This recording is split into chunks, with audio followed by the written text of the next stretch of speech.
मित्रों, लिखावट में आप सबका स्वागत है। ठीक है। आज गजलकार डीएम मिश्र की किताब जो हाल ही में आई है शिल्पायन प्रकाशन से, लेकिन सवाल टेढ़ा है, पर हम लोग उस किताब का लोकार्पण करेंगे, परिचर्चा करेंगे। तो मैं विभूति नारायण ओझा, जो गोरखपुर से जुड़े हैं और पतहर पत्रिका के संपादक हैं, उनसे मैं अनुरोध करता हूं कि स्वागत भाषण करें। विभूति जी। जी, सबको नमस्कार। गजलकार आदरणीय डॉक्टर डीएम मिश्र जी का एक गजल है कि बड़े घरों की खिड़कियां खुलें, कहाँ खुलें जल्दी, जिधर भी देखता हूँ हर तरफ अंधेरा है। उनके कुत्ते भी दूध पीकर सो गए होंगे, मगर बच्चा बगल का 2 दिनों से भूखा है। किसी गरीब की इमदाद कौन है करता, ख्याल नेक है लेकिन सवाल टेढ़ा है। साहित्यिक सांस्कृतिक संस्था लिखावट के इस ऑनलाइन मंच पर आयोजित लोकार्पण एवं परिसंवाद कार्यक्रम में शामिल सभी सुधीजनों का हार्दिक स्वागत, वंदन एवं अभिनंदन है। आदरणीय डॉक्टर डीएम मिश्र जी के समकालीन गजलों का संग्रह लेकिन सवाल टेढ़ा है पिछले साल छप के आया था। परिस्थितियां अनुकूल नहीं होने के कारण इसका औपचारिक लोकार्पण नहीं हो सका। यह संग्रह जब हमें मिला था तो इसके लोकार्पण कार्यक्रम को पतहर के बैनर पर करने के लिए डॉक्टर मिश्र जी से अनुमति मांगी थी, अनुरोध किया था और उन्होंने इसकी सहमति भी जताई थी। फिर परिस्थितियां विपरीत हो गईं और आयोजन हम कर नहीं सके। इसकी कमी हमें खल रही थी, लेकिन उस अधूरेपन को आज श्री मिथिलेश जी ने लिखावट के माध्यम से पूरा कर हम सभी को एक तोहफा दिया है। ऐसे में मैं सबसे पहले आदरणीय श्री मिथिलेश जी का ही हार्दिक स्वागत, वंदन एवं अभिनंदन करता हूं और उम्मीद करते हैं कि आपकी यह मुहिम जारी रहेगी। डॉक्टर डीएम मिश्र जी किसी परिचय के मोहताज नहीं हैं। हमें उनकी जनवादी गज़लें पसंद हैं, सब जगह छप रहे हैं। पिछले साल हमने पत्रिका पतहर का विशेषांक उन पर निकाला, जिसमें आप सभी का सहयोग मिला। वे लगातार लिख रहे हैं। मिश्र जी हमेशा सहयोग की भूमिका में रहते हैं। मेरी कोई गज़ल के क्षेत्र में काम नहीं है, फिर भी उनकी प्रेरणा से हमने हिंदी गज़ल पर भी एक काम किया था, एक अंक निकाला था। गीत, गज़ल और कविता कुल मिलाकर लगभग दर्जन भर किताब लिखने वाले हम सबके प्रिय आज के कार्यक्रम के खास आदरणीय डॉक्टर मिश्र जी का भी हम हार्दिक स्वागत करते हैं।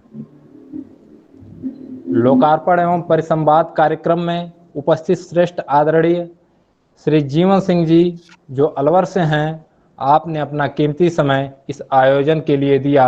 आपका भी हम स्वागत, अभिनंदन करते हैं। आपका गजल की दुनिया में जो लंबा काम है वह प्रेरणादायी है। धन्यवाद। अलाव पत्रिका के संपादक श्री राम कुमार कृषक जी, जिन्हें हम पहले उस पत्रिका के माध्यम से ही जानते थे, बाद में डॉक्टर मिश्र जी की बदौलत कृषक जी के और करीब आने का मौका मिला। पतहर को उनकी रचनाओं को छापने का सौभाग्य मिला। आप अभी भी इस उम्र में सक्रिय हैं। हम आपका भी हृदय से लिखावट की तरफ से स्वागत करते हैं, वंदन करते हैं। बिहार में हम सभी की उपस्थिति दर्ज करा रहे श्री राजकिशोर राजन जी का भी हम इस आयोजन में हार्दिक स्वागत करते हैं। आपको भी विभिन्न माध्यमों पर देखा व सुना है। आपकी भी कविता संग्रह प्रकाशित हैं। प्रशासनिक जिम्मेदारियों के बावजूद गजल व कविता की दुनिया में निरंतर काम कर रहे श्री सुशील कुमार जी रांची से हम लोगों का मनोबल बढ़ा रहे हैं। हम आपका भी इस आयोजन में स्वागत करते हैं। आज आपके सारगर्भित व्याख्यान का इंतजार कर रहे हैं।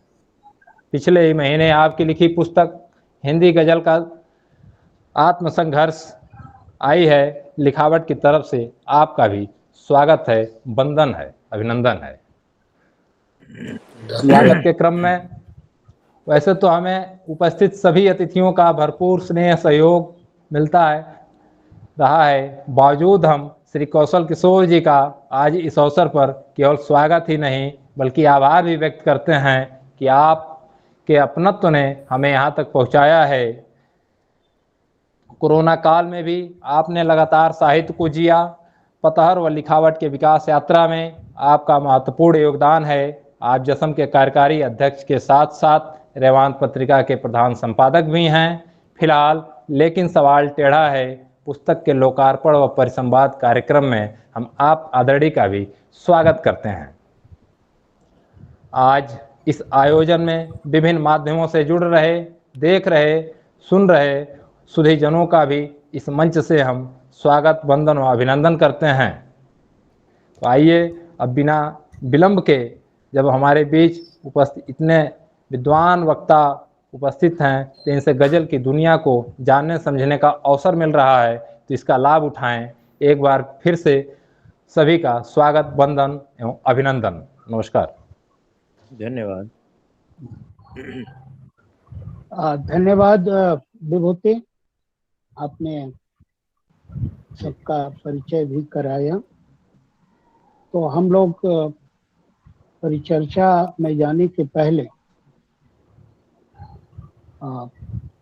मिश्र जी की जो किताब है लेकिन सवाल टेढ़ा है, उसका हम लोग लोकार्पण करें।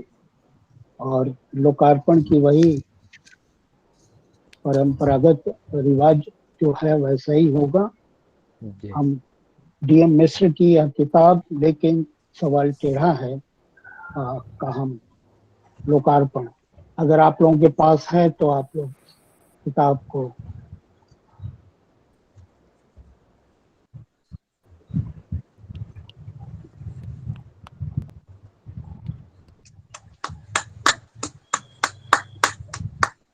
बहुत अच्छा, बधाई, बहुत बहुत बहुत बहुत बधाई डीएम मिश्र, बधाई डीएम मिश्र जी को। मेरी ओर बधाई हो तरफ सर। से भी बहुत बहुत बधाई। सभी की तरफ से बहुत बधाई। बधाई। मिश्र जी को बहुत बधाई, बहुत बहुत मुबारकबाद बहुत बहुत सभी को। बधाई। और गजल की दुनिया महत्वपूर्ण आप इसी तरह समृद्ध करते रहें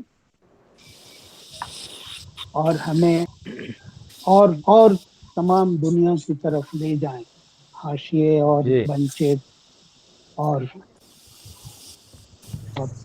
प्रति नए नए इलाकों में ले जाएं। यही हमारी शुभकामनाएं हैं। बहुत बहुत धन्यवाद। डीएम मिश्र ने कहा था कि मैं गजलें नहीं पढ़ूंगा, अच्छी बात है, लेकिन हम इस परिचर्चा की शुरुआत एक गजल से ही चाहते हैं।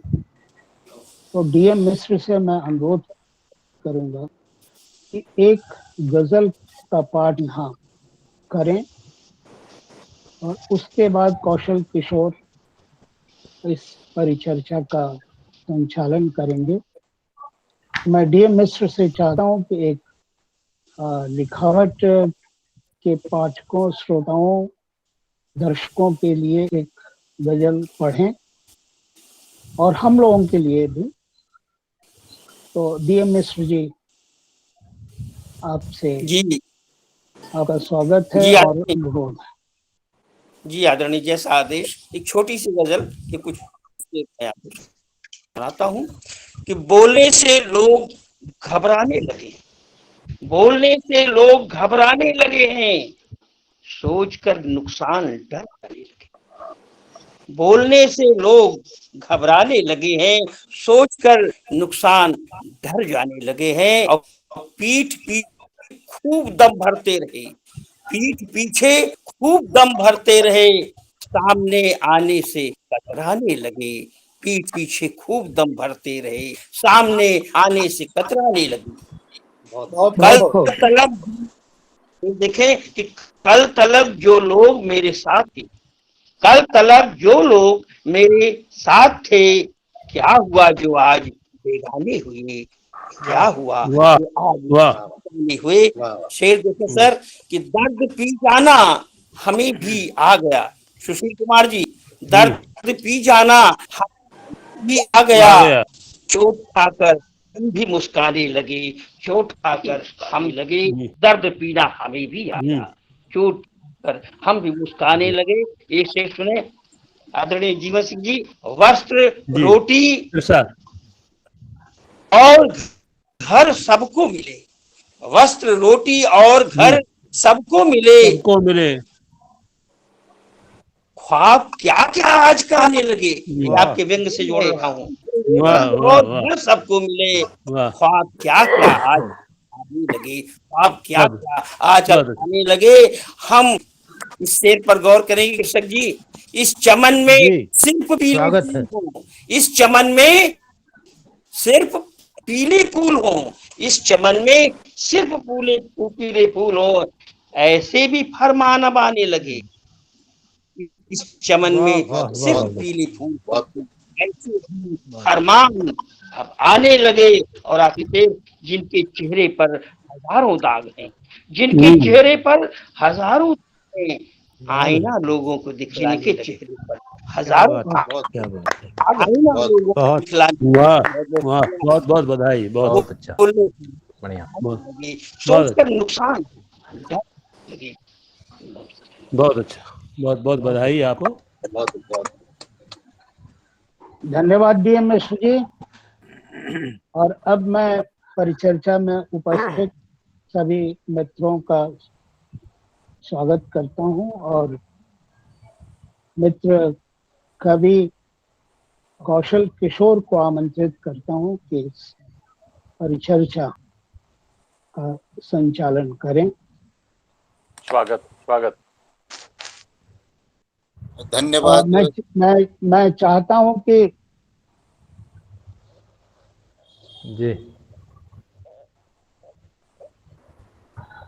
हाँ मिथिलेश जी जी शुरू किया जाए।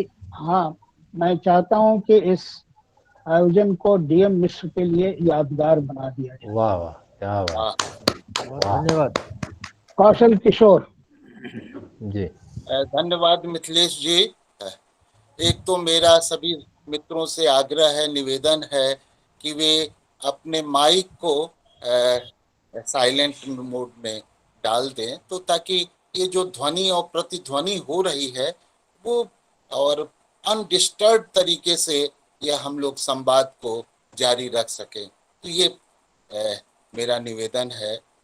और आज डीएम मिश्र जी के गजल संग्रह, जैसा कि विभूति जी ने पतहर के संपादक ने बताया कि यह उनका 5वां गजल संग्रह है। इससे पहले उनके 6 कविता संग्रह आ चुके हैं और जब से उन्होंने गजल की दुनिया में उन्होंने प्रवेश किया उसके बाद से वह इसी दिशा में लगातार अग्रसर है। अब इनकी कविताएं इक्का दुक्का या छिटपुट ही कहीं दिख पाती हैं।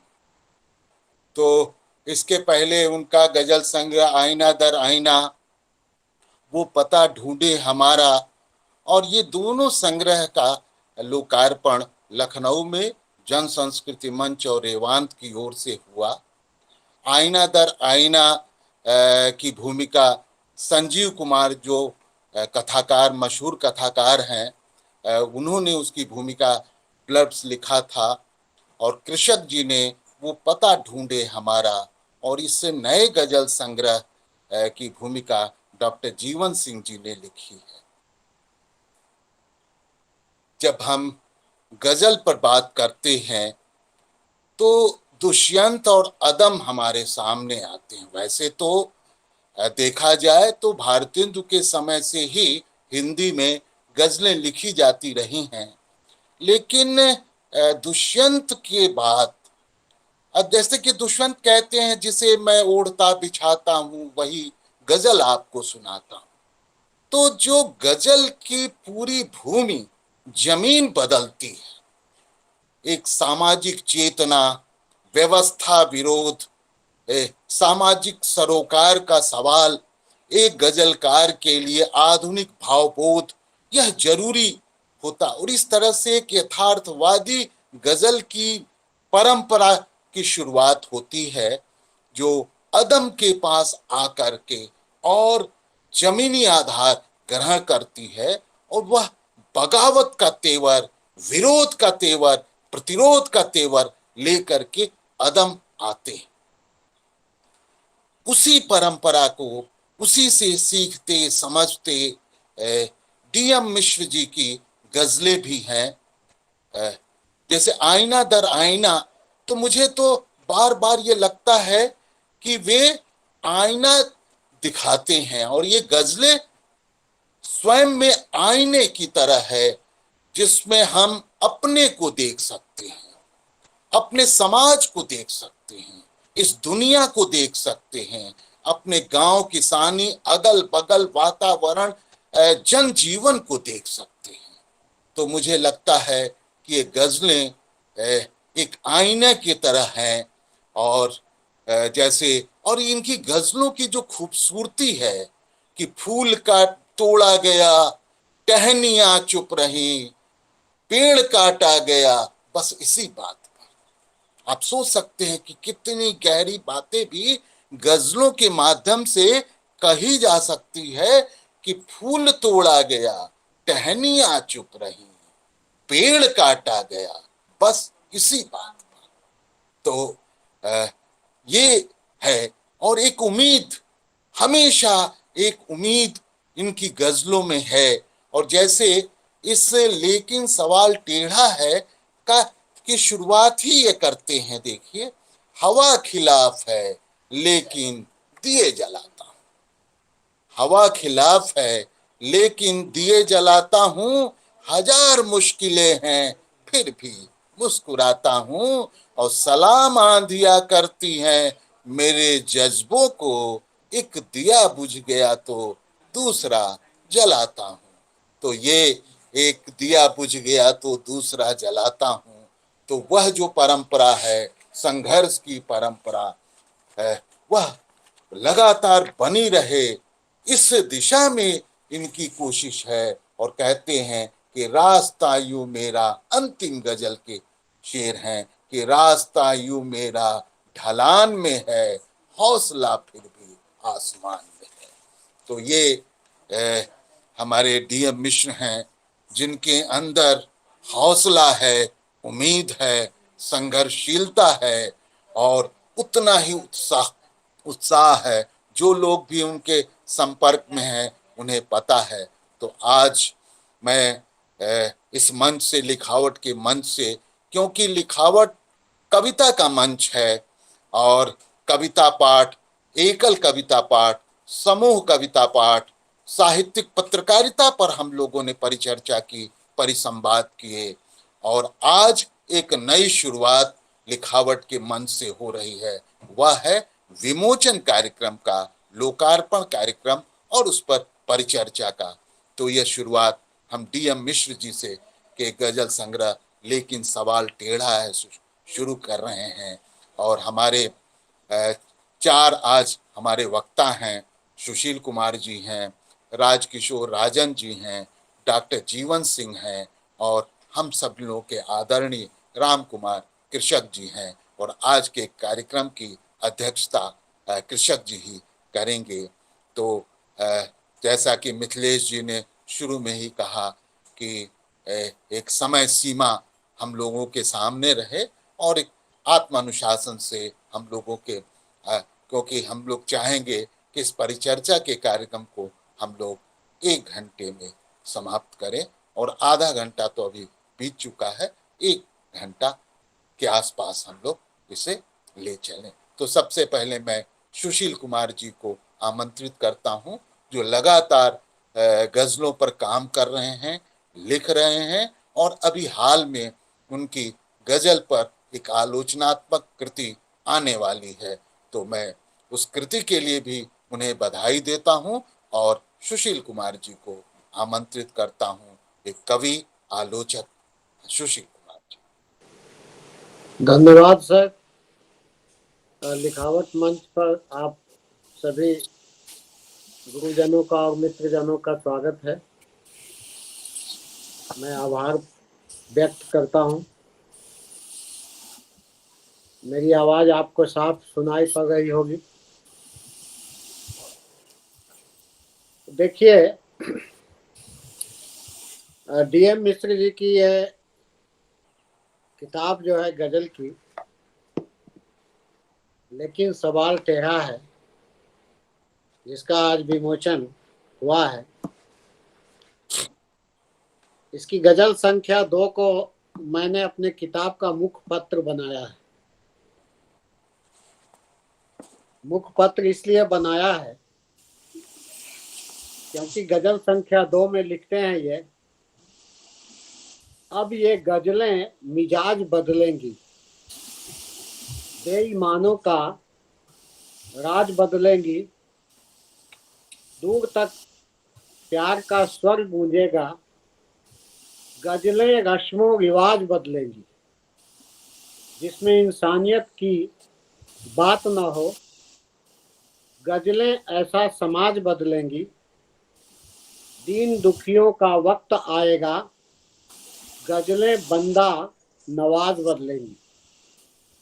खूब दरबार कर चुकी गजलें, अब यही तख्त तो ताज बदलेंगी।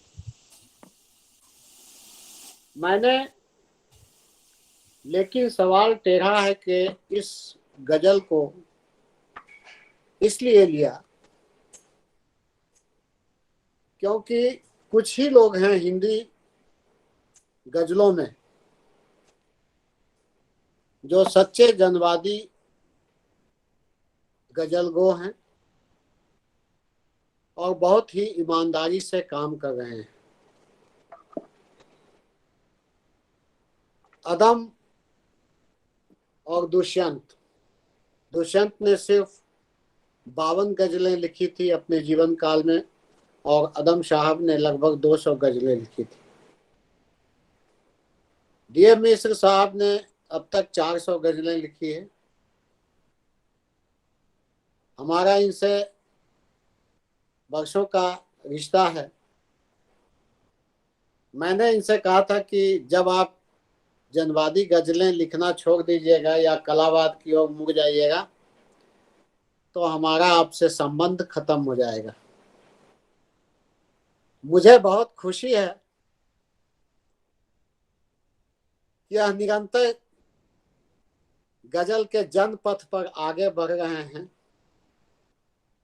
गजल विधा का साहित्य विधा में यह हस्तक्षेप अतुलनीय है और बहुत दुख की बात है। हमारे बड़े बड़े आचार्य हुए, नाम तो लेना ठीक नहीं है, लेकिन हिंदी साहित्य के पुरोधा आचार्य जो अभी नहीं है, दिवंगत हो चुके हैं, इन लोगों ने भी गजल पर ध्यान नहीं दिया। गजल को बस दरबारी विधा, अभिजात्य विधा ये कह करके टाल दिया गया। लेकिन हिंदी गजल का साहित्य में आज जो हस्तक्षेप है वह अतुलनीय है और दूसरी विधाओं को टक्कर देने वाला साबित हुआ है। यही कारण है कि मैंने हिंदी गजल पर कुछ काम भी किया। उपेक्षा का दंश झेल रही हिंदी गजलों के लिए यह अच्छी बात है। मुझे बहुत खुशी है कि इस परंपरा के एक समृद्ध गजलकार हैं डीएम मिश्र। उनका कंटेंट जो है, उनके गजलों की कंटेंट जितनी गहन और जन पक्षधर है, इतनी ही उसकी भाषा लचीली और भावप्रवण है। अदम के बाद जिस आप लोग बात मत कीजिए, म्यूट कर लीजिए कृपया। हमेशा ऐसा गलत रास्ता। म्यूट कर ले कृपया। अदम के बाद जिस क्षमता और साहस के साथ गजल के कंटेंट, शिल्प संरचना, संप्रेषण शक्ति और भाषागत परिवर्तन पर काम किया गया, उसमें श्री मिश्र का नाम आप बहुत विश्वास के साथ ले सकते हैं। उनकी गजलों का खास गुण उसकी भाषा का प्रवाह,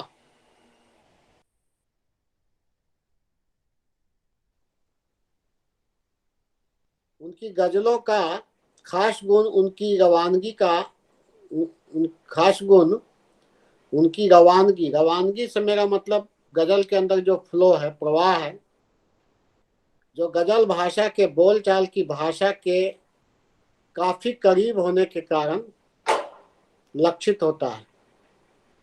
मसलन डीएम मिश्र की गजलों को समझने के लिए किसी प्रकार के डिक्शनरी की या शब्दकोश की आवश्यकता नहीं है। जनवादी गजलों का उनकी भाषा जो है, जनवादी गजलों में जो उनकी भाषा है, उसकी जन भाषा में तब्दील हो जाना एक बहुत जरूरी और विचारणीय फैक्टर है।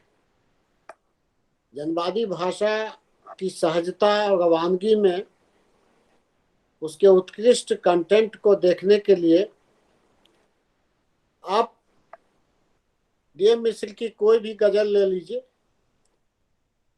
इसमें लोक चेतना और वर्तमान सामाजिक राजनीतिक जड़ व्यवस्था के प्रति सिर्फ प्रतिघात का ही स्वर आपको नहीं मिलेगा, बल्कि गजल के शिल्प ज्ञाता यह महसूस करेंगे कि भाषाई बरकत और सहजता ने इनकी संप्रेषणीयता को कितना प्रभावी बनाकर रखा है। अब इसी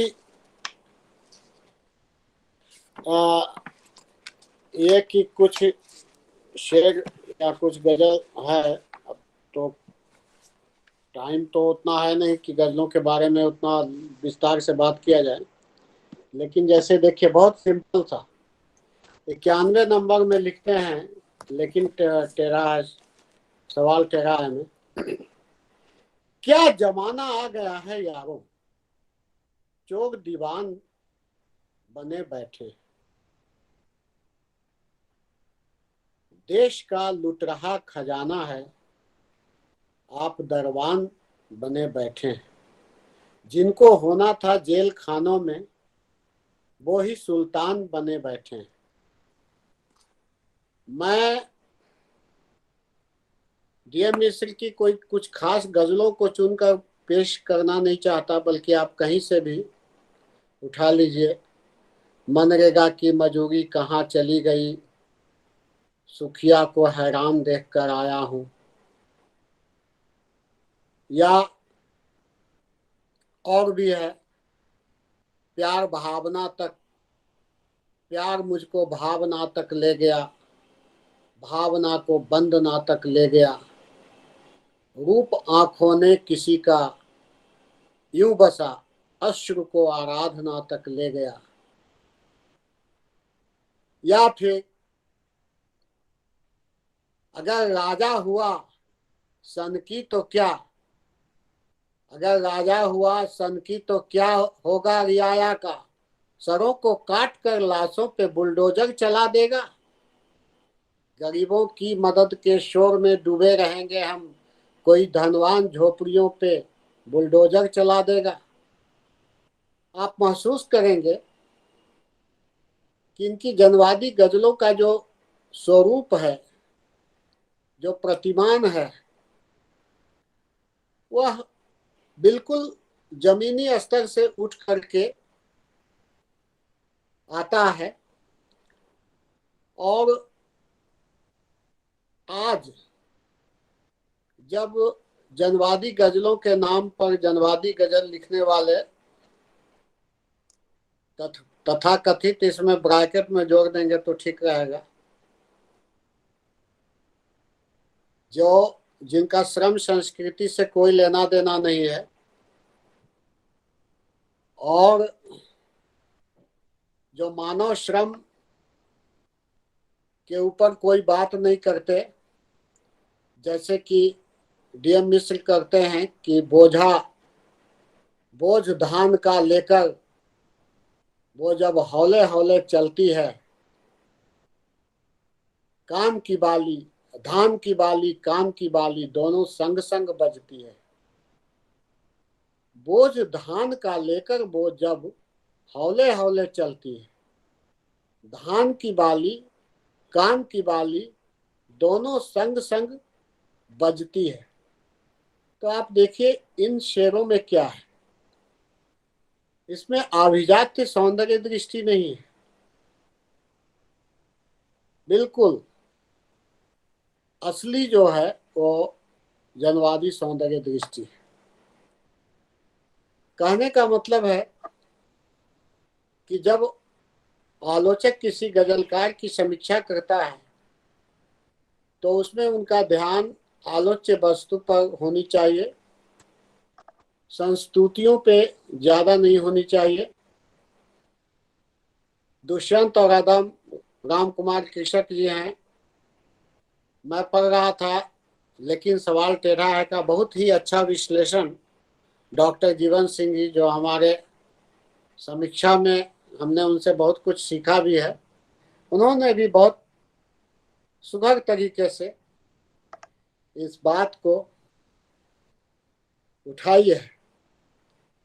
अब कहने का मतलब है कि डीएम मिश्र की गजल के बरक्स राम कुमार कृषक भी फरमाते हैं कि हिंदी गजल इन दिनों अपने रचनात्मक द्वंद्व से गुजर रही है। इसमें एक ओर हिंदी गजल की नाजुकी बनाए रखने की चुनौती है, तो दूसरी तरफ दुष्यंत सलब अदम जैसे हिंदी गजलों के यथार्थवादी और समाजोन्मुख काव्य परंपरा के विकास का दायित्व। तो बात सही है और हम इन उदाहरणों से, जैसा कि कौशल किशोर जी ने कहा और इनका यह 5वां संग्रह है, हम ये पाते हैं कि डीएम मिश्र अंतर्वस्तु और कला पक्ष के बीच अपने गजलों में जो संतुलन बनाकर रखते हैं और इनकी गजलें जिस तरह कम्युनिकेट होती है लोगों के बीच, जनता में,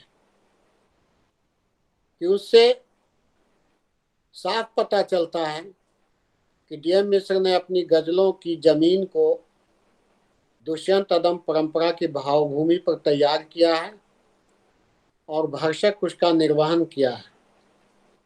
हिंदी कविता की तरह हिंदी गजल भी अपनी भाषा और कंटेंट के खुरदुरे यथार्थ के समरूप बहुत कुछ बदल चुकी है, जिसका आपको जरूर आभास हुआ होगा। पाठक समय की नब्ज टटोल कर यह महसूस कर सकते हैं कि लोक जीवन के तनाव और द्वंद्व को सही परिप्रेक्ष्य में देखने के लिए अब गजल में दुष्यंत की भाषा से भी आगे की भाषा आनी चाहिए और वह भाषा आप साफ तौर पर डीएम मिश्र की गजलों में भी देखते हैं। भाषा पहले से और रुखरी और नुकीली हो गई है। जैसे कि एक शेर है इनका, कौन कहता है वो फंदा लगा करके मरा, इस व्यवस्था को वो आईना दिखाकर मरा, जुल्म से लड़ने को उसके पास क्या हथियार था, कम से कम गुस्सा तो वो अपना दिखाकर मरा। तात्पर्य है कि अभी हिंदी गजल जनवाद के स्तर पर जिस मुकाम पर पहुंच चुकी है, वहाँ हिंदी गजल जैसी अंतर्वस्तु की मांग करती है। जिस तरह कविता का विकास हुआ है, जितना विकासोन्मुख कविताएं हैं हिंदी कविता, उतनी ही विकासोन्मुख हिंदी गजल है। अब हिंदी आलोचकों को भी, हिंदी समीक्षकों को भी, हिंदी पाठकों को भी, हिंदी के अध्येता और प्राध्यापकों को भी अब यह समझ में आ रहा है कि हिंदी गजल, उर्दू गजल, रवायती गजल, परंपरागत गजलों से अलग अपनी एक धारा निर्मित कर चुकी है। इसलिए हम कह सकते हैं कि एक ओर डीएम मिश्र की गजलों में दुष्यंत कुमार की कलात्मकता और नजाकत है, तो दूसरी ओर अदम गोंडवी की तरह ही डीएम मिश्र की गजलों ने जनवादी गजल की दुनिया में जो जमीन की निर्मित की है, वह न केवल मौलिक और प्रामाणिक है, बल्कि जन विद्रोह के नए स्वर भी रचती है, जिनमें आज की जिंदगी के संघर्ष की विकल आवाज है। इसी प्रकार इसमें राम कुमार कृषक की परंपरा से आती संश्लिष्टता, इतिहास बोध और द्वंद्वात्मकता के बीज भी प्रस्फुटित हैं।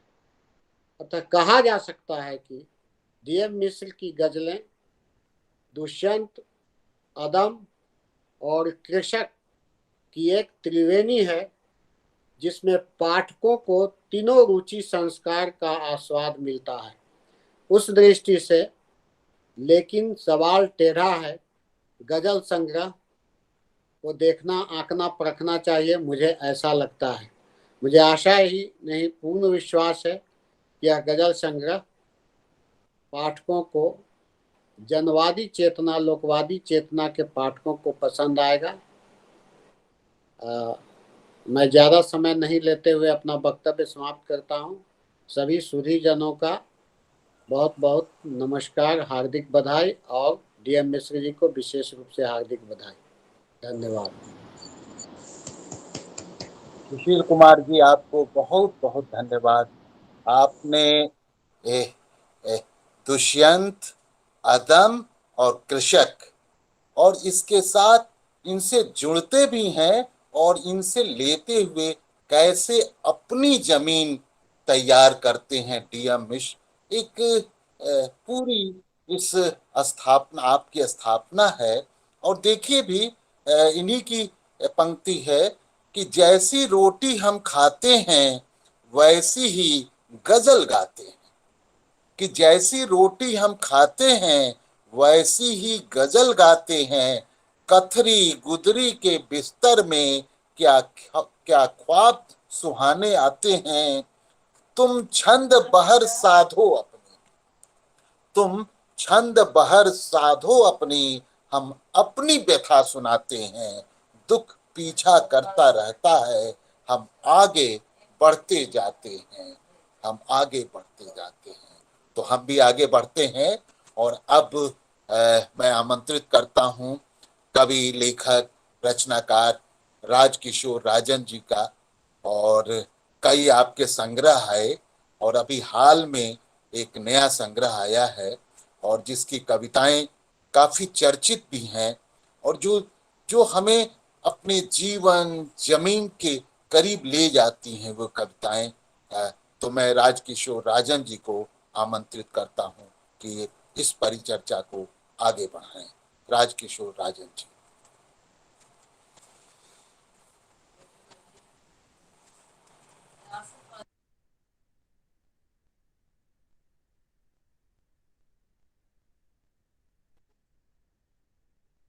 नमस्कार।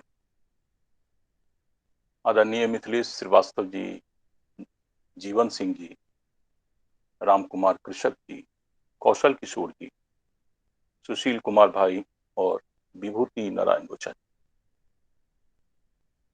बहुत खुशी की बात है, और मैं सुन रहा था अभी सुशील कुमार जी को।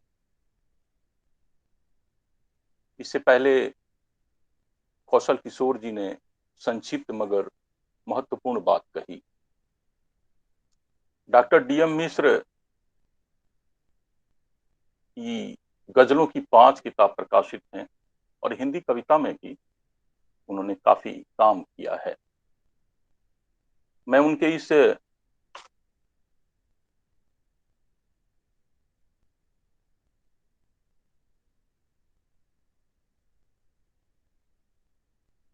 इस गजल संग्रह को जब पढ़ रहा था तो मुझे पदम का एक शेर याद आ रहा था कि तुम्हारी फाइलों में गांव का मौसम गुलाबी है, मगर ये आंकड़े झूठे हैं, ये दावा किताबी है। डॉक्टर डीएम मिश्र का एक शेर मुझे नजर आया इस पुस्तक में, जिसमें वो लिखते हैं कि जितने पत्थर बाकी हैं सब धीरे धीरे पिघलेंगे, जितने पत्थर बाकी हैं सब धीरे धीरे पिघलेंगे, आने वाले कल की है तस्वीर हमारी आंखों में। और मैं अदम गोंडवी के इस शेर और इस शेर को जोड़ रहा था, मिला रहा था, घटा रहा था और इसी क्रम में समझ रहा था इन गजलों को। वैसे आज का जो अवसर है वो लोकार्पण का है और लोकार्पण आमतौर पर एक जिसको हम रस्म अदायगी के तौर पर मनाते आ रहे हैं, लेकिन आज का ये कार्यक्रम खास है, विशिष्ट है, इतने सारे लोग जुड़े हैं और काफी महत्वपूर्ण बात हो रही है। तो मैं समय की पाबंदी को, जैसे कि हमारे कौशल किशोर जी ने कहा, समय की पाबंदी को ध्यान में रखते हुए वैसे तो मैं चाहता था कि इस गजल पे कम से कम 1-1.5 घंटा अगर मैं बोलता तो मुझे संतुष्टि होती और लगता कि मैं कुछ कहा, लेकिन मैं बहुत उसको सीमित करते हुए 7-8 मिनट में अपनी बात खत्म करूंगा। केवल 2 मैं चीजें रखना चाहता हूं आपके सामने। पहला तो ये कि किसी कवि, गजलकार, कथाकार या कोई भी सर्जक है, उसका मूल्यांकन प्राथमिक रूप से इस तथ्य से होना चाहिए कि उसने नया क्या दिया। जैसे कि मजाज का शेर है, मजाज कहते हैं कि जमाने से आगे बढ़िए तो मजाज, जमाने को आगे बढ़ाना भी है। तो किसी भी कवि, लेखक के बारे में जब हम कुछ बोलें या लिखें, तो मेरा अपना व्यक्तिगत मत है कि मेरे सामने मजाज का शेर खड़ा होता है कि वह लेखक, कवि, साहित्यकार या आलोचक भी जमाने से कितना आगे बढ़ा। तो 2-3 चीजें इस किताब में मुझे डीएम मिश्र की इस संग्रह में लगी, जिसका उल्लेख मैं करना चाहता हूँ।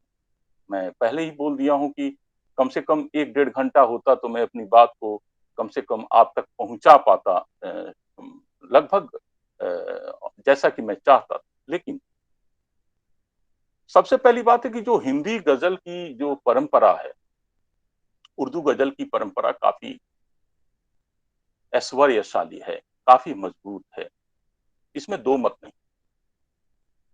फैज, जब एशिया महादेश की बात होती है और कवियों की परंपरा की बात होती है, तो उसमें उर्दू के 2 नाम जुड़ते हैं, एक फैज और एक गालिब का, और एक रविंद्रनाथ टैगोर आते हैं। और जब मैं इस किताब को पढ़ रहा था तो हिंदी गजल की उस परंपरा को, जिसको अभी सुशील भाई ने कहा कि हिंदी गजल एक स्वतंत्र विधा के रूप में स्थापित हो चुका है, और दुष्यंत कुमार और अदम और उसके बाद हमारे डॉक्टर मिश्र, तो मैं इस किताब को पढ़ते हुए सोच रहा था कि डॉक्टर मिश्र ने नया क्या दिया। दुष्यंत कुमार और अदम गोंडवी के बाद डॉक्टर मिश्र ने नया क्या दिया। हिंदी गजल में हम देखते हैं कि आमतौर पर जो गजल की जो विधा है, उसकी जगह हिंदी ज्यादा मजबूत हो जाती है। हिंदी के शब्दों को ज्यादा से ज्यादा ठूंस कर भर्ती का प्रयोग किया जाता है। और जैसा कि आम में सब कुछ हो, आम का स्वाद नहीं हो, अमरूद में सब कुछ हो, अमरूद का स्वाद नहीं हो, उसी तरह गजल में सब कुछ हो और गजल का स्वाद नहीं हो तो सब छूछा है। मैंने इस संग्रह में देखा कि डॉक्टर डीएम मिश्र, हालांकि इसमें हमारे डॉक्टर जीवन सिंह जी ने इसके फ्लैप पर लिखा है, उसको भी मैं पढ़ रहा था और समझ रहा था उन चीजों को। डॉक्टर डीएम मिश्र ने हिंदी शब्दों को ठूंसा नहीं। जो गजल की जो परंपरा है, उर्दू गजल, हिंदी गजल, जबरदस्ती का हिंदी गजल लिखने की चेष्टा नहीं, गजल को गजल रहने दिया। और मुझे ये बात सबसे अच्छी लगी कि डॉक्टर डीएम मिश्र ने हिंदी गजल के नाम पे गजल लिखा है, हिंदी नहीं लिखा है। जो कि आमतौर पर मैं देखता रहा हूं कि हिंदी गजल आमतौर पर ज्यादातर जो शब्द हैं वो इतने रूखे सूखे शब्द हैं कि जिनका हम कविता में भी इस्तेमाल नहीं करते हैं, वो गजलों में इस्तेमाल किए जा रहे हैं। पहली बात। दूसरी बात, मैं नजीर अकबराबादी का प्रसंग देख रहा था। नजीर अकबराबादी लगभग 100 साल तक जीवित रहे और 100 साल तक जीवित रहे, लेकिन उनको मान्यता 100 साल के बाद। उनके समय के जो उर्दू के बड़े आलोचक थे, जिनमें मुस्तफा खां सेफ्ता का नाम आता है, उन्होंने नजीर अकबराबादी को निकृष्ट शायर कहा।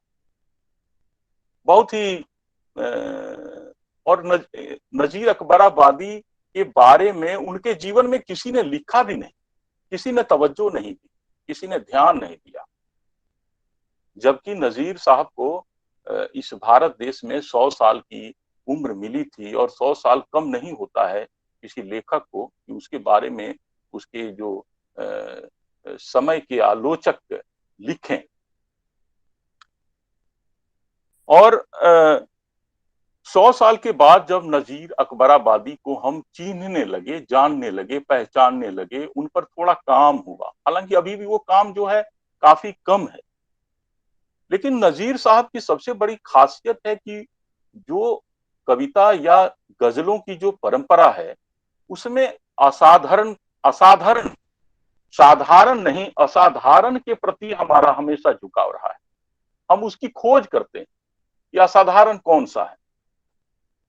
साधारण के प्रति हमारा झुकाव नहीं रहता है।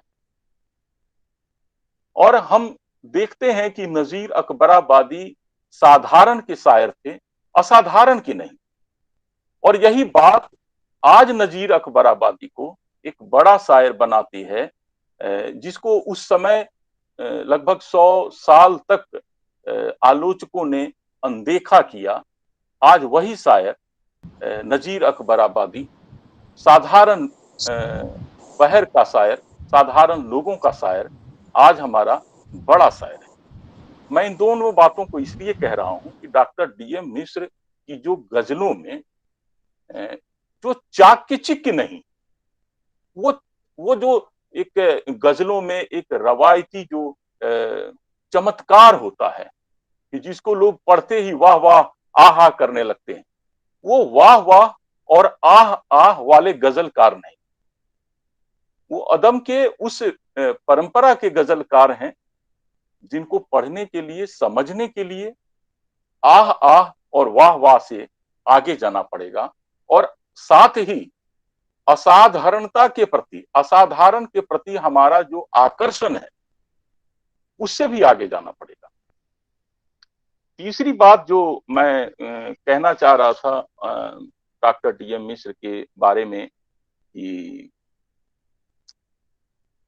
एक शायर या गजलकार वैसा भी होता है जिसकी रचनाओं में, जिसकी गजलों में जिज्ञासा नहीं होती, अनुभव की प्रचुरता होती है, बुद्धिमत्ता की प्रचुरता होती है, एक प्रकांड पंडितपन दिखता है उसमें। लेकिन मैं जब इस गजल संग्रह को पढ़ रहा था तो मैं हैरत में था। जिस गजलकार ने लगभग 10 किताबें लिखी हैं, वह एक शिशु सुलभ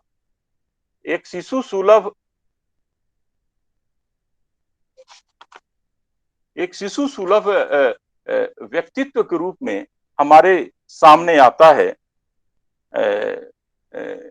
उनका एक शेर है कि अनेक शेर मेरे जाया हो गए फिर भी, अनेक शेर मेरे जाया हो गए फिर भी, रदीफ काफिया बहरो वजन निभाता हूं। ये अनेक शेर जो जाया हो गए डॉक्टर डीएम मिश्र के, वो क्यों जाया हो गए? और जब इसकी हम पड़ताल करते हैं तो पाते हैं कि डॉक्टर डीएम मिश्र वैसे शायर हैं जो जाया हो जाने के लिए उसके पछतावे में नहीं पड़ते, कुछ नया कहने के लिए हजारों हजारों शेर को जाया हो जाने देते हैं। जमीन से जुड़ने के लिए, जमीन की बात करने के लिए हजारों आसमानी बातों को जाया हो जाने देते हैं। डॉक्टर मिश्र की एक और खासियत है, और मुझे लगता है कि हिंदी गजल में, हिंदी गजल की जब परंपरा की बात हम कर रहे हैं, और उसमें एक तारीख को आप देखेंगे कि दुष्यंत कुमार की जयंती भी मनाई जा रही है। हम लोग भी बेगूसराय जाएंगे, दुष्यंत कुमार की जयंती के अवसर पर काव्य पाठ है। तो दुष्यंत कुमार और अदम गोंडवी के बाद अभी हमारे सुशील भाई ने राम कुमार कृषक का भी उल्लेख किया, और राम कुमार कृषक की जो गजलों की जो संश्लिष्टता का भी उल्लेख किया, और अदम गोंडवी का जो जमीनी यथार्थ, और दुष्यंत कुमार का जो एक मध्यवर्गीय उनका एक गजलों में उनकी जो आवाज थी, इन तीनों के बरक्स डॉक्टर मिश्र को देखा।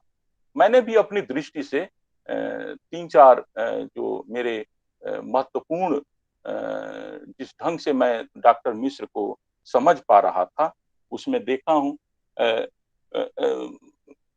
राजेश रेड्डी का एक शेर याद आता है कि झूठ की अब सुल्तानी है, झूठ की अब सुल्तानी है, सच की गर्दन जानी है। तो ऐसे समय में डॉक्टर मिश्र जैसे शायर, कैसे गजलकार कहीं चाके चीके में नहीं पड़ते हैं। उनकी गजलों में आप देखिए राजनीति भी है, समाज भी है, व्यक्ति भी है, रिश्ते भी हैं, समकाल भी है, सब कुछ है, मगर वह जो कुदाली है, छेनी है, हथौड़ी है, हल है, बैल है, किसान है, खेत है, खलिहान है, वह अपनी जमीन को कभी नहीं छोड़ते। तो एक और सबसे बड़ी बात ये भी मैं कहना चाहता हूं, मेरे पास चूंकि मैंने काफी तैयारी कर रखी थी और मैं चाह रहा था कि मुझे लंबा समय मिलता, लेकिन मैं जल्दी अपनी बात को पूरा करने का प्रयास कर रहा हूं। सबसे बड़ी बात यह है कि इनकी गजलें जिस ढंग से संप्रेषणीय होती हैं, जो उनमें संप्रेषणीयता का गुण है, वह अद्भुत है। और इसका कारण है कि जबरदस्ती के हिंदी के शब्दों को इन्होंने ठूंसा नहीं है। जो हिंदी गजलों में इधर जो गजलों को हिंदी बनाने की जो रवायत चली है, अरे गजल को गजल रहने दीजिए, आप गजल को हिंदी उर्दू मत बनाइए, गजल गजल रहेगी। आप जबरदस्ती हिंदी ठूसेंगे, उससे गजल निखर नहीं जाएगी। वो बहुत समृद्ध विधा है। और डॉक्टर मिश्र को मैं बधाई देना चाहता हूं कि इस कम से कम हिंदी गजल में जो सबसे बड़ी जो कमजोरी थी, जो कमजोर नस था, तो उसको लोगों ने हिंदी बनाने का प्रयास किया, उसको उन्होंने हिंदी नहीं बनाया, गजल को गजल रहने दिया। और हिंदी गजल की अगर तरक्की होनी है तो इसी दृष्टि से होनी है कि हम सबसे पहले गजल को गजल रहने दें, कविता को कविता रहने दें, कहानी को कहानी रहने दें, उपन्यास को उपन्यास रहने दें। इसी के साथ आप सभी का बहुत बहुत धन्यवाद और आभार। बहुत बहुत धन्यवाद आपको भी राजन जी। यह तो हम लोगों ने लेकिन सवाल टेढ़ा है, धन्यवाद की शुरुआत हम लोगों ने की है और ये सिलसिला चलेगा। अन्य मंच से भी चलेगा।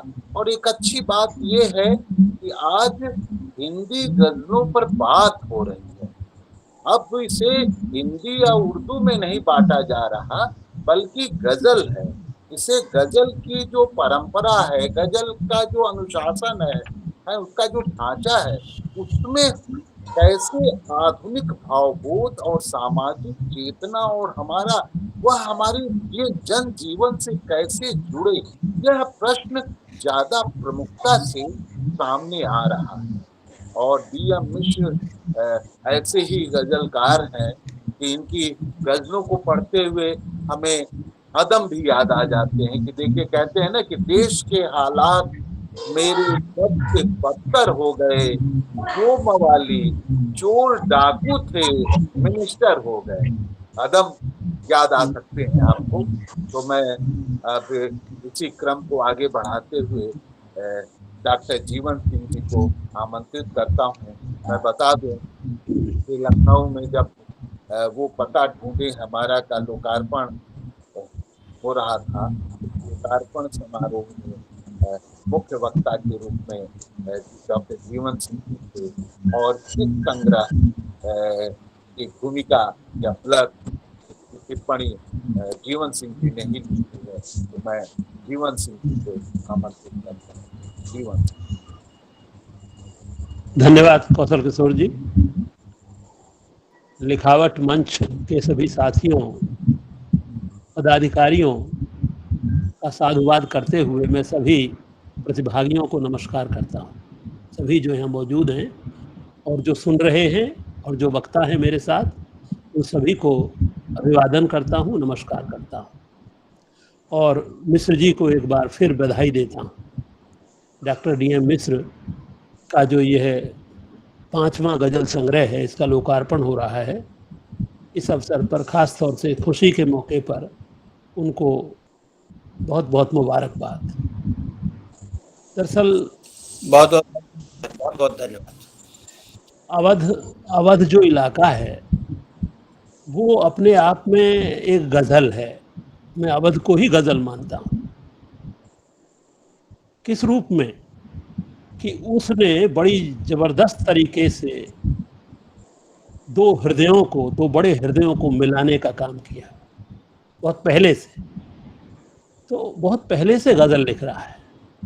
मीर ने तो दिल्ली से आकर वहाँ गजल लिखी और गजल को एक नया अंदाज भी लखनऊ ने दिया। दिल्ली की गजल का जो अंदाज था उसको लखनऊ ने बदल दिया था।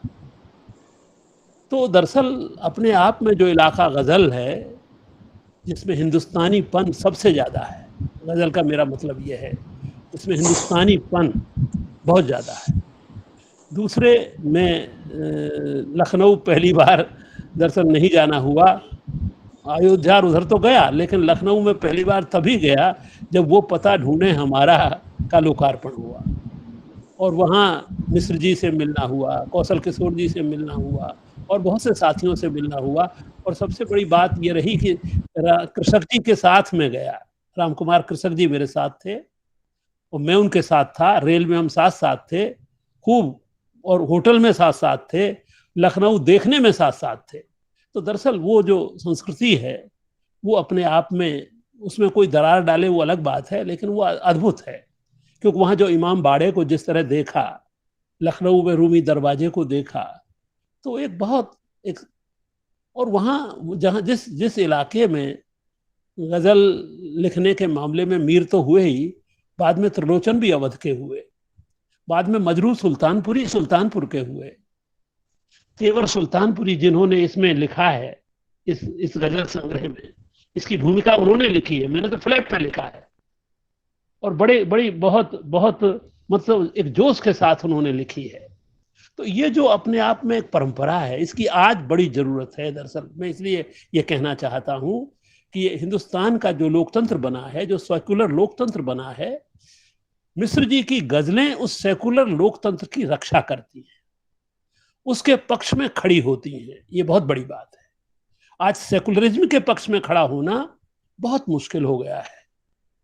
इसलिए उस सेकुलर फैब्रिक, जो सेकुलर संरचना जो हिंदुस्तान के आजाद हिंदुस्तान में निर्मित हुई है, ये गजलें उसका समर्थन करती हैं, उसको पुष्ट करती हैं, उसको नया आयाम देती हैं। ये इनकी बहुत बड़ी खूबी है। और सबसे बड़ी बात यह है कि ये अदम, दुष्यंत और रामकुमार कृषक इनकी परंपरा को आगे ले जाती है। इनमें दुष्यंत हैं, दुष्यंत और उनसे सीखा समझा, लेकिन डीएम मिश्र स्वयं डीएम मिश्र हैं। वो दुष्यंत नहीं है, वो अदम नहीं है, वो रामकुमार कृषक नहीं है, वो डीएम मिश्र हैं। डीएम मिश्र न होते और वो अदम होते तो कोई मतलब नहीं था। हम अदम कोई पढ़ते, उनको नहीं पढ़ते। उन्होंने चीजों को विकसित किया, आगे ले गए। और वो गणित से पीएचडी हैं, देखिए। और गणित दुनिया में सबसे बड़ी फिलॉसफी होता है, गणित से बड़ा दर्शन नहीं होता है। जो गणित को समझ गया, जो जिंदगी के गणित को समझ गया, समझ लीजिए वो सब कुछ को समझ गया। हमारे साथ दिक्कत यह है कि हम जिंदगी के गणित को नहीं समझ पाते। ये गणित जा कहां रहा है, इसको ले कहां जा रहे हैं लोग। तो उस गणित में उन्होंने पीएचडी की है। वो कविता के डॉक्टर नहीं है, वो साहित्य के डॉक्टर नहीं है, इसलिए उनमें बहुत ज्यादा मिला जुलापन है।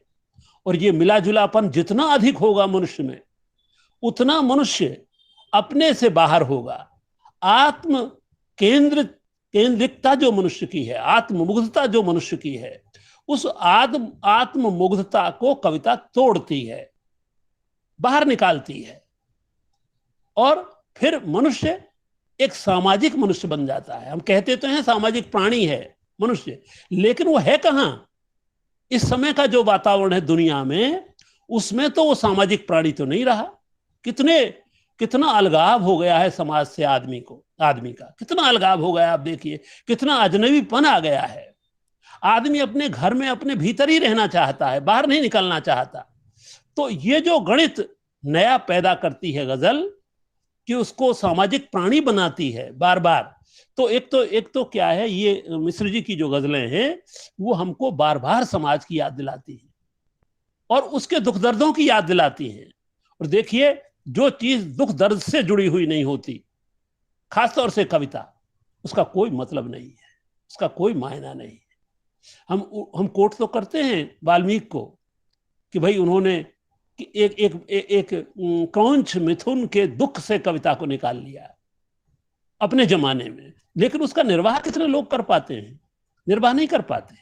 तो ये दुख और त्रास, आप दुष्यंत को देख लीजिए, जो एक बहुत बड़ा लोकतंत्र पर जो एक जबरदस्त आघात हुआ था तानाशाही का, उस तानाशाही के दुख को उन्होंने गजल में रख दिया। और अदम ने जो गरीबी है, जो विषमता है, जो पीड़ा है, जो अन्याय है, खासतौर से उस अन्याय के विरुद्ध खड़े होकर के गजल लिखी। तो आप अगर अन्याय जैसे दुख को नहीं देख रहे हैं कि 20 करोड़ आदमी मौज कर रहा है और 80, 90, 100 करोड़ आदमी दुख पा रहा है, ये कौन सा समाज बन गया है? ये कौन सी चीज आ गई है समाज में? तो ये सारी गजलें उनके खिलाफ हैं, उसके विरुद्ध खड़ी होती हैं और दुख से जोड़ती हैं, त्रास से जोड़ती हैं, पीड़ा से जोड़ती हैं। जिस कविता में ट्रेजिक तत्व नहीं है, वो कविता बहुत कमजोर कविता होती है। तो ये विषमता को पकड़ती है। कितना विषम हो गया है समाज, आप देख लीजिए 70 सालों में, और पिछले 30 सालों में तो आसमान और पाताल जैसा फर्क हो गया है। आज लोग मकान नहीं बना सकते, शहरों में जमीन नहीं खरीद सकते, एक प्लॉट नहीं खरीद सकते सामान्य लोग। कितने बड़े दुख हैं ये, कैसी व्यवस्था बना डाली है। और लोकतंत्र ने बना डाली है। सबसे बड़ी विडंबना ये है, देखिए, वोट ने बना डाली है। लोकतंत्र में लोग वोट ले लेते हैं लेकिन सोचते नहीं हैं, वो खुद उसको नहीं। इसलिए ये नवजागरण का काम भी करती है, जगाती भी है। नवजागरण का काम करना, सोते हुए को जगाना। क्यों? सोता हुआ समाज है हमारा। हम दूसरी बहसों में पड़ जाते हैं कि ये है कि नहीं है, और एक ही तरह की बात करते हैं। तो ये जो नवजागरण का सिलसिला रुक गया है, थम गया है, उसको आंदोलन के रूप में खड़े होने की जरूरत है। क्यों? क्योंकि इस समय लोकतंत्र पर सबसे बड़ा संकट है। और ये गजलें, मिश्र जी को बधाई मैं दूंगा कि ये गजलें लोकतंत्र के बचाव में खड़ी होती हैं। और लोकतंत्र का बचाव तब होता है जिंदगी में जब आप सेकुलर समाज को बचाते हैं, जब सेकुलर मानसिकता को बचाते हैं, तब लोकतंत्र बचता है। लोकतंत्र वोट से नहीं बचता है केवल, क्योंकि हमेशा वोट तो 5 साल में पड़ता है। उस 5 साल के बाद जो आप समाज देखते हैं, उसमें अगर दरार कहीं आ रही है, उसमें नफरत की दीवारें खड़ी हो रही हैं, तो उसको तोड़ती है मिश्र जी की गजल। और ये काम अपने जमाने में अदम ने किया, और 8वें दशक में, पिछली शताब्दी के 8वें दशक में ये काम दुष्यंत ने किया, और 8वें दशक के बाद 9वें दशक में ये काम, 9वें 10वें दशक में ये काम अदम ने किया। और उसके बाद जब ये नया समय आ रहा है, आप देखिए कितना विकट समय है कि जो छवियां बनाई जा रही हैं उसमें वास्तविकता को खंडित किया जा रहा है, वास्तविकता को तोड़ा जा रहा है, वास्तविकता को वास्तविकता नहीं रहने दिया जा रहा है। ये बहुत बड़ा संकट है।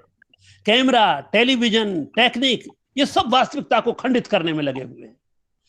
तो ये, इसके विरुद्ध आप खड़े हो, इसकी, उसकी भीतर की उस बात को समझें, तो ये गजल ये कोशिश करती हैं। इसलिए, और खास तौर से जो गजल की भाषा है, दरअसल उसमें हिंदुस्तानीपन है, और यही हमारी भाषा है। आम जबान यही है आदमी की, इसी में बोलता है, इसी में लिखते हैं। अब हिंदी में जो कविता लिखता है, वो हिंदी का मतलब वो संस्कृतनिष्ठ हिंदी वहां भी नहीं है, वहां भी वो मिली जुली जबान है। हिंदी कविता भी मिली जुली जबान की ही कविता है। ऐसा नहीं है, हिंदी कहने से हम कई बार यूं परेशान हो जाते हैं कि उसमें संस्कृत के ज्यादा सब ठूस दिए गए होंगे। तो ऐसा तो हर युग में रहा है, ऐसा तो होगा, लेकिन उसके विरुद्ध जो एक मिला जुलापन है। देखिए, भाषा सबसे ज्यादा सेकुलर होती है, और उस भाषा को जब कम्युनल करने के प्रयत्न होते हैं, सांप्रदायिक बनाने के प्रयत्न होते हैं, वो तभी होते हैं जब वो कहीं राजनीति में आ गई होती है, और वो लोग ही बनाते हैं। लेकिन उनके विरुद्ध मिश्र जी जैसे लोगों की गजल खड़ी होती है, वो उसको बार बार उधर ही लाते हैं कि नहीं, हम एक सामाजिक समाज के आदमी हैं, एक कंपोजिट कल्चर के आदमी हैं। हिंदुस्तान कई हजार सालों में इसने एक मिले जुलेपन को बनाया है, एक मिश्रित अर्थव्यवस्था नहीं, मिश्रित समाज बनाया है। वो मिश्रित समाज इन गजलों में बोलता है। और खासतौर से इस संग्रह में मैंने देखा है कि मिश्र जी का जो स्वर है वो बहुत तेजी से एक राजनीतिक स्वर में बदला है। कोई गजल आप देख लीजिए, उनमें एक शेर जरूर ऐसा मिल जाएगा। पहली बात तो ये है कि मुसलसल जो गजल है वो ही इनके यहाँ राजनीतिक रूप में आती है सामने, पूरा राजनीतिक उसका चेहरा होता है। तो राजनीति से जो बिदकते हैं बहुत से लोग, और राजनीति में भी लाते हैं, तो राजनीति में छुपा करके उस राजनीति को लाते हैं, छुपा करके। छुपी हुई राजनीति नहीं है। देखिए, राजनीति भी आप ले आएंगे, लेकिन उस छिपी हुई राजनीति होगी जिसके दो अर्थ निकलेंगे। लेकिन मिश्र जी छिपाते नहीं हैं, सीधे कहते हैं। कैसे कहते हैं? जहर बोकर बहुत खुश है, बहुत इतरा रहा है वो, मगर किस रास्ते पर देश को ले जा रहा है वो। ये इनके मतले का शेर है, एक गजल का, साफ साफ है। पूरी राजनीतिक एक एक शेर। बड़े ही प्यार से हिंदू मुसलमान साथ रहते हैं, अब उनके दरमियां भी नफरतें फैला रहा है वो। ये सामान्य आदमी के लिए है, वो समझे। इसकी इतनी भाषा सरल क्यों है? क्योंकि ये संवाद की भाषा है। वो बदलना चाहते हैं व्यक्ति, वो जागरण करना चाहते हैं। हमारी दी हुई ताकत से माला माल हो बैठा, हमें ही चोट पहुंचाने को बल दिखला रहा है वो। एक भी शेर ऐसा नहीं है जो राजनीति से बाहर है, जिसमें राजनीतिक स्वर बहुत पैना है, बहुत तीखा है, प्रतिरोध का स्वर है। बड़ा कम ज़र्फ है तहजीब में खाने की क्या जाने, बड़ा कम ज़र्फ है तहजीब में खाने की क्या जाने, नहीं पीना अगर आता तो क्यों छलका रहा है वो। अब ये देखिए कितना संश्लिष्ट बना दिया। रवायती भी इसमें आ गया, रवायतीपन भी इस शेर में है, और वो आधुनिक बोध भी है। वो मुसलसल पूरा जो गजल का एक क्रम बन रहा है वो पूरा मौजूद है, उसकी व्यंजना भी है। तो ये जो व्यंजना का कमाल होता है, कहीं कहीं तो वो अभिधा होती है, लेकिन ज्यादातर व्यंजना होती है। तो गजल का अंदाज तब बनता है जब आप उसको व्यंजना में लाते हैं। तो मित्रों, ये जो मिश्र जी की बात है वो इस रूप में मुझे विशेष लगती है कि राजनीतिक स्वर से वो डरते नहीं हैं, निर्भीक होकर के बात को कह रहे हैं, और उस निर्भीकता को वो सपाट भी नहीं होने देते हैं। उसमें जो रचनात्मकता है, जिसमें उसमें शब्द की जो शक्तियां हैं, उन सबके माध्यम से चीजों को लाते हैं। और ये तो है ही कि जनवाद की ओर लाए हैं। मध्य वर्ग में सामान्यतः गजल जो है वो मध्य वर्ग में फंसी हुई है इस समय। ज्यादातर मध्य वर्ग के गजलकार हैं, लिखने वाले भी, और उनकी संवेदनाएं भी वही हैं। उसी सीमा में सिकोड़ देते हैं। उनके पास न खेत का अनुभव है, न किसान का अनुभव है, न ये अनुभव है किसान लड़ रहा है पिछले 8-9 महीने से लगातार। वही क्यों लड़ रहा है देश में? क्यों? क्योंकि सबसे ज्यादा दुखी वही है, सबसे ज्यादा परेशान वही है। इसलिए गांव और खेत आता है। गांव और खेत यूं ही नहीं आता है। इसीलिए इनके यहां मतलब अदम के यहां दलित खास तौर से आता है। दलित को लाते हैं, स्त्री को लाते हैं। तो ये जो दुख के प्रसंग हैं जिंदगी के, उनके मार्फत पूरी जिंदगी को संवारना, ये मिश्र जी की गजलों की एक खास पहचान इन दिनों बनती जा रही है। डॉक्टर सुशील कुमार ने उनके ऊपर बहुत विस्तार से लिखी हैं चीजें, और मैं उनको धन्यवाद देता हूं, बधाई भी देता हूं कि इस रूप में उनको समझने की कोशिश की है। दूसरे, जिन चीजों की समय उनके यहां मुखर होकर के बोला है, समय की पहचान लोगों को नहीं होती है। वो करते हैं समय समय।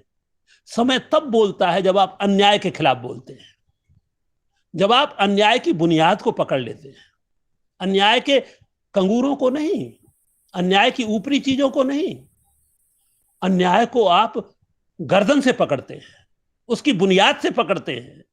क्योंकि अन्याय तब होता है जब समाज विषमता की ओर जाता है। सम समाजों में अन्याय नहीं हो सकता। बराबर के लोगों से अन्याय आप नहीं कर सकते। आप हमेशा कमजोर के साथ अन्याय करते हैं। कमजोर को घर में आप नौकर बनाकर रखते हैं, उसको कम तनख्वाह देते हैं, खुद बहुत ज्यादा वेतन मारते हैं, खुद बहुत ज्यादा चीजें में लेते हैं, लेकिन उसको कम तनख्वाह देते हैं। तो ये जो अन्याय के खिलाफ लड़ाई है, अन्याय की गहरी समझ है, वो इन कविताओं में है, इस शायरी में है। और संप्रेषण का मामला तो इनके यहाँ बहुत वो है। ये तो सपाट होने तक संप्रेषण की कला से बचते नहीं है। मतलब इनका सीधा आता है कि भाई अगर कुछ काम करना है तो हमारी कविता सामान्य आदमी तक पहुंचनी चाहिए, आम आदमी तक पहुंचनी चाहिए। इसलिए इनकी सारी कविता साहित्यकारों को संबोधित नहीं है। साहित्यकार तो इसमें कुछ ना कुछ काट छांट निकाल लेंगे, कहेंगे सब कला कम है, ये कर लेंगे, और सब अंदाज थोड़ा सा सपाट हो गया, ये भी कह देंगे। लेकिन उन्होंने लिखी ही नहीं तुम्हारे लिए। मैं साहित्यकार को लिख ही नहीं रहा हूं, मैं तो आम आदमी के लिए लिख रहा हूं। मेरा पाठक वही है, जो आम आदमी इसमें मौजूद है अंदर, वही आम आदमी को संबोधित में करके लिख रहा हूं। वही आज नहीं पढ़ेगा तो भवभूति के शब्दों में कहूं तो पृथ्वी बहुत बड़ी है, विपुलाच पृथ्वी, कभी कोई और पढ़ेगा। क्यों बदलना? मध्यवर्ग तो बदलना नहीं है। मध्यवर्ग के पास तो सरप्लस पूंजी बहुत इकट्ठी होती चली जा रही है इस समय, उसको बहुत ज्यादा बदलना नहीं है, और उसको बदलाव की जरूरत नहीं है। बदलाव की जरूरत आम मेहनत कश को है। इसलिए उसके पक्ष में ही ये लिखी गई है। जो सपना अदम देखते थे, अदम एक सपना देखते थे, तो शेर में कहा है वो सपना भी इनमें है। देखिए, सपना बहुत कम लोगों के पास रह गया है। आज सपने से लोग बचते हैं कि कहीं हमको कोई समाजवादी न कह दे, हमको कोई समता के लिए न कह दे, यार समता की बात कर रहा है। हम तो पूंजीवादी व्यवस्था को ही पोषण करें, ये निरंतर हो रहा है। तो ये जो अदम का शेर है, एक सपना है जिसे साकार करना है तुम्हें, एक सपना है जिसे साकार करना है तुम्हें, झोंपड़ी से राजपथ का रास्ता हमवार हो। ये जो सपना है, ये अगर कवि के भीतर नहीं है तो फिर आप किसके लिए लिख रहे हैं? आप क्या करना चाहते हैं? आपका विजन क्या है? तो विजन भी कविता शायरी में बोले, ये इनमें बोलता है। दरअसल बहुत सी चीजें हैं, क्योंकि समय का बार बार मैं कुछ ज्यादा बोल जाता हूं और मुझे डर लगा रहता है कि समय ज्यादा न हो जाए और फिर मैं एक और देखिए, मतला ही देखिए, मतले से ही चीजें हो जाती हैं। मैं कुछ चीजें देखता हूं, मैं पकड़ता हूं कि रदीफ कहां से बनाया है, रदीफ कवि कहां से लाया है, उसने खुद आविष्कृत किया है या नहीं किया है। ऐसा तो नहीं है वो वही पेशन कर रहा है पुरानों का। अब देखिए, उन्होंने आविष्कृत किया, कोरोना में लॉकडाउन हो गया, उन्होंने आविष्कृत किया बुलडोजर चला देगा। जब बुलडोजर चलने लगे उत्तर प्रदेश में, तो उन्होंने वो एक नया रदीफ आविष्कृत किया। तो एक नवोन्मेषी प्रवृत्ति वो उनकी गजल में है और इस संग्रह में खासतौर से दिखाई देती है। दाना डाल रहा चिड़ियों को मगर शिकारी है, दाना डाल रहा, आप समझ जाएंगे कौन डाल रहा है। दाना डाल रहा चिड़ियों को मगर शिकारी है और आग लगाने वाला पानी का व्यापारी है। अब आप अंदाजा ये लगाइए कहां तक चीजों को ले जाती हैं ये बातें। ये केवल राजनीति की नहीं है, हमारे मध्य वर्ग में भी हैं, उच्च वर्ग में भी हैं। ये सबकी फितरत हो गई है। झूठ बोलने का जो मामला चलता है कि निरंतर झूठ बोलना, सत्य को पीछे रखना, ये जो इनके शेर हैं, इनके जो अशार हैं, और इनकी जो बहरे हैं, बहरों को बहुत साथ करके लिखते हैं। अंत बहर सत्य नहीं है, बहुत बड़ा मुश्किल होता है। तो इन सारी चीजों को साधना और सच बोलने की कोशिश करना, हिम्मत जुटाना, क्योंकि संसार में सबसे खतरनाक अगर कोई चीज है तो सच है। और उसी को बोलने में मध्यवर्ग को डर लगता है, वो ये नहीं करते, ये कोशिश करते हैं। और सच तब है आता है जब शायर जो होता है वो समय की नब्ज को पकड़ता है। तो कोशिश ये है। और अदम और दुष्यंत की दरअसल हम जो बार बार याद करते हैं, इसलिए करते हैं जबकि हजारों गजलकार हैं, हजारों कविता लिख रहे हैं, लेकिन ये क्या कारण है कि ले दे करके दुष्यंत और अदम ही याद आते हैं, राम कुमार कृषक याद आते हैं। मैं तो गजल पे पहले कुछ भी नहीं करता था, वो तो जब राम कुमार कृषक जी ने अलाप का विशेषांक निकाला गजल का और कहने लगे कि भाई गजल पे कुछ आलोचना भी होनी चाहिए, लोग आलोचना नहीं लिखते हैं, तो मेरे मन में ये बातें आई। और मैं तो बहुत ज्यादा उस तरह समझता भी नहीं हूँ चीजों को, तो लेकिन मैं कोशिश कर रहा हूँ। और उसमें डीएम मिश्र जी की जब मैंने कुछ गजलें पढ़ी और देखी तो मुझे लगा कि इनमें वो बात है जो इस बात को आगे ले जा सकती है, जो गरीब के साथ है, जो अन्याय से त्रस्त है, जो पीड़ित है, जो दुखी है, उसकी खोज करना और उसकी खोज करके अपने जीवन अनुभवों को उसके जीवन अनुभवों से मिला देना। दरअसल होता यह है कि शायरी में हमारे जीवन अनुभव अलग रहते हैं और जो दुखी है उसके जीवन अनुभव अलग रहते हैं। जब तक आप उन सबको एकाकार नहीं करते, उनके साथ जुड़ते नहीं, तब तक आप अच्छी कविता नहीं कर सकते। और उसके लिए वही खतरे उठाने वाली बात होती है, सच कहने का खतरा उठाना। तो ये जो पूरा मामला है, देखिए बस एक बात कह करके मैं समाप्त करता हूं। बात तो बहुत है, सौंदर्य बोध देखिए, सुंदरता के बारे में देखिए। वो अक्सर हमारा सारा समाज टेलीविजन ने, आप देखिए, हीरोइनों की तरफ डाल दिया है, सारा समाज अप्सराओं के सौंदर्य की तरफ डाल दिया है।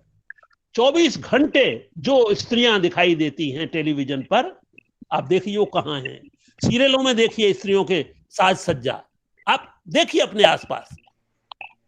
इस सौंदर्य बोध को प्रेमचंद ने बदला था बहुत पहले, उस जमाने में तो इतना था भी नहीं, लेकिन प्रेमचंद ने कहा था कि हमें उस सौंदर्य की कसौटी को बदलने की जरूरत है। जो राजरानियों में, महारानियों में, उच्च वर्ग की महिलाओं में हम सौंदर्य देखते हैं वो नहीं है, वो कृषक बाला में है जिसका बच्चा मेंढ पर सो रहा है, खेत की मेंढ पर सो रहा है। तो कहीं प्रेमचंद, प्रेमचंद का भी अवधि केंद्र है। तो कहते हैं किसी अप्सरा इंद्रकुटी में बात कहां, यहाँ बात जो अपनी राम दुलारी है। तो ये जो बहुत सी बातें हैं मिश्र जी की कविता शायरी में, वो गजल में जोड़ती हैं और उस परंपरा को विकसित करती हैं। मैं बहुत बहुत बधाई देता हूं। धन्यवाद। धन्यवाद जीवन सिंह जी, आपने काफी विस्तार से मिश्र जी की गजलों का विश्लेषण किया और ये सिलसिला बातचीत का आगे भी जारी रहेगा। हम आज के इस विमोचन कार्यक्रम में जो परिसंवाद की अध्यक्षता कर रहे राम कुमार कृषक जी को आमंत्रित करता हूँ। कृषक जी ऐसी शख्सियत हैं, वो तो गजल एक बड़े गजलकार तो है ही।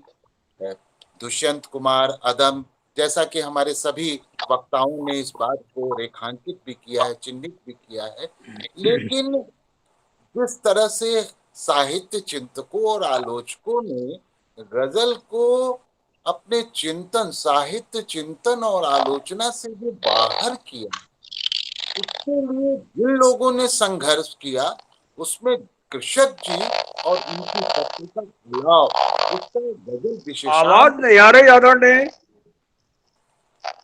नहीं, मेरी तरफ से तो माइक ऑन है। आवाज आ रही है, आ रही है। तो जो कृषक जी ने जो अलाव पत्रिका के म्यूट माध्यम वाला वो चला से गया है कहीं। गजल की सैद्धांतिकी के क्षेत्र में, उसके आलोचना के क्षेत्र में, शास्त्र को विकसित करने के क्षेत्र में जो काम किया, वो एक रेखांकित करने वाली बात है। तो मैं कृषक जी को आमंत्रित करता हूँ कि वे अपना वक्तव्य रखें, अध्यक्षीय वक्तव्य रखें। और मेरा मोबाइल में भी बैटरी अब डाउन हो रहा है, मैं आप लोगों से गुजारिश करूंगा कि ताकि लोग जैसा हम लोगों ने सोचा था उसी के तहत अपना कार्यक्रम हम लोग समाप्त करें। तो कृषक अपने सभी सम्माननीय साथियों का अभिनंदन है, स्वागत है, खासतौर से डीएम मिश्र जी का, जो मेरे अनुजवत हैं। सुशील कुमार जी हैं, जीवन सिंह जी हैं, कौशल किशोर जी हैं, राजन जी हैं, और मेरे संयोजक और तमाम अमित जी वहाँ बैठे हैं दूर, जो बराबर लिखावट को जीवंतता लगातार मिल रही है। और ये पहला ऐसा मंच है जिसने आज हिंदी गज़ल की एक किताब, पुस्तक का, महत्वपूर्ण पुस्तक का विमोचन अपने उस पर रखा है। इस सारे आयोजन के प्रति अपनी खुशी व्यक्त करते हुए और इस सौभाग्य को भी सराहते हुए कि मुझे आप सबके साथ रहने का इतनी देर मौका मिला है। थोड़ा तबीयत भी नासाज है और इस बैटरी में भी कुछ प्रॉब्लम आ रही है फ़ोन में लगातार। तो मैं सबका स्वागत करते हुए और मिश्र जी का स्वागत करूंगा। मिश्र जी, बहुत सारी मूल्यवान बातें यहाँ हो गई हैं। मैं सिर्फ, चूंकि समय नहीं है और मेरे पास इसकी बैटरी भी गड़बड़ हो रही है, कुछ लगातार डिस्टर्ब हो रहा है ये, मैं उनके कुछ शेरों के माध्यम से, चूंकि शेर जो है वो अपनी बात अपने आप कहता है, खासतौर से ये माना जाता है, और ये हिंदी गज़ल की एक प्रवृत्ति भी है कि वो ज़्यादा, ये शिकायतें ज़रूर हैं कि अपने समय में इस महत्वपूर्ण विधा पर जो हमारा आलोचकीय विश्व है उसमें बहुत सारे लोगों ने कन्नी काट कर बातें की हैं या की ही नहीं है। लेकिन यहाँ जीवन सिंह जी हैं, सुशील कुमार जी यहाँ बैठे हैं, जिनकी अभी एक महत्वपूर्ण किताब आई है हिंदी गज़ल की आलोचना पर, जीवन सिंह जी ने भी काम किया है। तो ऐसा नहीं है कि जो अभी तक निराशा एक माहौल में थी कि हिंदी गज़ल पर, उसकी समकालीनता पर, उसके दायित्वों पर, उसके जो मूल्य हैं, उसके जो रचनात्मक मूल्य जो हैं, उसके शास्त्रगत सीमाएं या विशेषताएं जो हैं, उन पर बात नहीं हो रही है। लेकिन अब ये समय आ गया है, पिछले कुछ वर्षों से लगातार इस दिशा में काम हो रहा है। अलाव का एक विशेषांक भी मैंने निकाला था 2015 में, उसमें खास तौर से यही केंद्रीय चिंता थी कि एक समकालीन जो ताकतवर विधा है अपने समय की, जो सीधे संवाद करती है, वो संवाद की विधा ही है हिंदी गज़ल।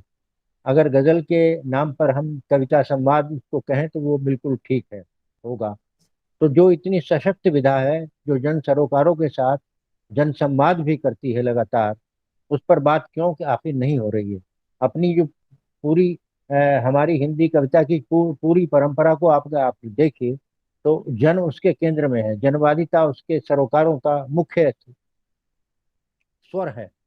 तो ऐसी रचनात्मक विधा पर बात आखिर क्यों नहीं हो रही हिंदी आलोचना पर। तो मैं इस विस्तार में नहीं जाऊंगा, क्योंकि बहुत सारी मैंने कुछ शेर नोट किए थे, उन शेरों पर बात भी नहीं करूंगा।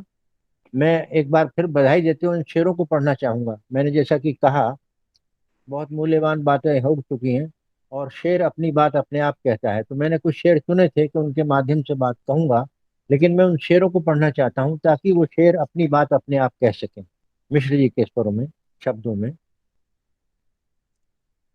पहला शेर है, जामे जहर भी पी गया अश्कों में ढालकर। जामे जहर भी पी गया अश्कों में ढालकर, बैठा था मसीहा मेरा खंजर निकाल कर। अब खंजर को आप देख लीजिए किसके हाथ में है और मसीहा कौन है जिसके हाथ में है। दूसरा शेर है, खेतों में जो पैदा किया वो बेचना पड़ा। खेतों में जो पैदा किया वो बेचना पड़ा, बच्चों को अब खिला रही कंकड़ उबाल कर। स्पष्ट है, जो पीड़ा है, जो चुनौती है, जो यथार्थ है, जो समय से संवाद है, जो समय को मूर्त करना है गजल में, कविता में, उस पर कुछ कहने की जरूरत नहीं है। और अगर हम इसको सवाल के तौर पर परिस्थितियों के तहत देखें, और ऐसे में रचनाकार का दायित्व क्या है कि अगर ये हालात हैं तो इनको हम कैसे इनका मुकाबला करें, इनका सामना करें, हमारा हस्तक्षेप क्या होना चाहिए इन परिस्थितियों में, इन स्थितियों में। ऐसे में बेला जूही चमेली चंपा हर श्रृंगार लिख दे, अदम गोंड भी याद आते ही है हमको। बेला जूही चमेली चंपा हर श्रृंगार लिख दे, कैसे कोई शायर पतझर को बहार लिख दे। ये जो गजल संग्रह लेकिन सवाल टेढ़ा है, जिसका विमोचन यहाँ हुआ है, ये एक महत्वपूर्ण एक आयोजन की तरह से मैं देख रहा हूँ इसको। उसमें से दो तीन शेर में पढ़ना चाहता हूँ। मेरा गुनाह यह है कि मैं बेगुनाह हूँ। मेरा गुनाह यह है कि मैं बेगुनाह हूँ, पकड़ा गया चोरों को पकड़ने के जुर्म में। औरों की खुशी देख क्यों पाती नहीं दुनिया, औरों की खुशी देख क्यों पाती नहीं दुनिया, तोड़े गए हैं फूल महकने के जुर्म में। नम मिट्टी पत्थर हो जाए ऐसा कभी न हो, मेरा गांव शहर हो जाए ऐसा कभी न हो। खेत मेरा परती रह जाए कोई बात नहीं, खेत मेरा बंजर हो जाए ऐसा कभी न हो। यहाँ भाषा को लेकर जीवन सिंह जी ने और सुशील कुमार जी ने अपने वक्तव्य में बहुत महत्वपूर्ण बातें कही हैं।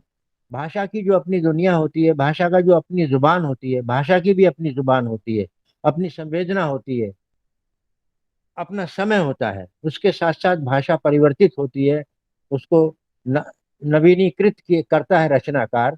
और डीएम मिश्र, भाषा के साथ बहुत गहरा रिश्ता उनका मैं देखता हूँ। दो शेर और पढ़ूंगा इस संदर्भ में। वो पता ढूंढे हमारा पैन में आधार में। देखिए इसकी व्यंग्य व्यंजना देखिए और अर्थगर्भिता इसकी देखें आप, इसको इन दोनों शेरों की। वो पता ढूंढे हमारा पैन में आधार में, या खुदा हम तो गजल के चंद अशारों में हैं। दूसरा शेर है, गांवों का उत्थान देख कर आया हूँ, मुखिया का दालान देख कर आया हूँ। कुछ कहने की जरूरत नहीं है, लेकिन जो बारीक व्यंजना है वहां तक तो जाना पड़ेगा। बगैर व्यंजना में जाए आप और अभिधा में गजल के अर्थ को, उसकी व्यंग धर्मिता के पीछे जो पीड़ा है, जो चुनौती है, जो उसको स्वीकार करने का मादा है, उसको हम नहीं देख पाएंगे। तो डीएम मिश्र साहब को मैं मैं साहब कहता हूँ उसको, क्योंकि साहब रहे हैं वो। और उनकी सरलता की बात भी यहाँ हुई, राजकिशोर जी ने कहा है, उनकी सादगी को सरलता के बारे में कहा है, और वो सचमुच वैसे ही हैं। बहुत खुलापन उनके भीतर है। और मैं इन शब्दों के साथ, ये फोन भी मुझको धोखा दे रहा है कुछ, तो इस महत्वपूर्ण संगोष्ठी में आप सब शामिल हुए और मैं आपके साथ शामिल हुआ। इसका मैं डीएम मिश्र साहब के पिछले गजल संग्रह का विमोचन जो लखनऊ में, जिसका अभी जीवन सिंह जी ने बात की है, उसमें शामिल था। ये मेरा सौभाग्य रहा और आज फिर इस नए माध्यम के साथ हम उनके इस लोकार्पण समारोह में इस संग्रह के उपस्थित हैं। ये मेरा निजी तौर पर मेरे लिए खुशी की बात है, गौरव की बात है, क्योंकि वो मुझे बड़ा भाई मानते हैं। मैं इन शब्दों के साथ आभार व्यक्त करता हूँ इस संगोष्ठी में जो मुझे बिठाया गया और इस बातचीत को सुना गया। बहुत समृद्ध बातचीत हुई है, ये मैं कहना चाहता हूँ। और ऐसी मूल्यवान गोष्ठियां लगातार होती रहें। लिखावट में मिथिलेश जी लगातार महत्वपूर्ण काम कर रहे हैं। हम इस निरंतरता के साथ हैं और निरंतरता को बनाए रखने की इच्छा भी रखते हैं। धन्यवाद, बहुत बहुत धन्यवाद अब तमाम साथियों का, मंच का, मिश्र जी का धन्यवाद। बहुत बहुत बहुत आभार। बहुत धन्यवाद कृष्ण जी, आपको भी संक्षेप में ही, लेकिन आपने बहुत मूल्यवान बातें की। और सबसे बड़ी बात है कि हमने गजल को लेकर, समकालीन गजल को लेकर और डीएम मिश्र जी की गजल की इस किताब के माध्यम से पूरी गजल की परंपरा, उसकी रिवायत और आज गजल, समकालीन गजल कहाँ खड़ी है, हमने एक जरूरी चर्चा की। और लिखावट ने इस चर्चा की शुरुआत की, तो मैं लिखावट और मिथिलेश जी की इस पहल का के लिए उन्हें आभार भी प्रकट करता हूँ। अब मैं चाहूंगा कि संक्षेप में कुछ अगर डीएम मिश्र जी इस मौके पर कुछ कहना चाहें तो वे आमंत्रित हैं। डीएम मिश्र जी। बस 2 मिनट के लिए। लिखावट संस्था के संस्थापक वरिष्ठ कवि मिथिलेश श्रीवास्तव जी, वरिष्ठ कवि आदरणीय आप श्री कौशल किशोर जी के प्रति आभार व्यक्त करता हूँ। उनके सौजन्य से आज का ये कार्यक्रम आयोजित हो रहा है।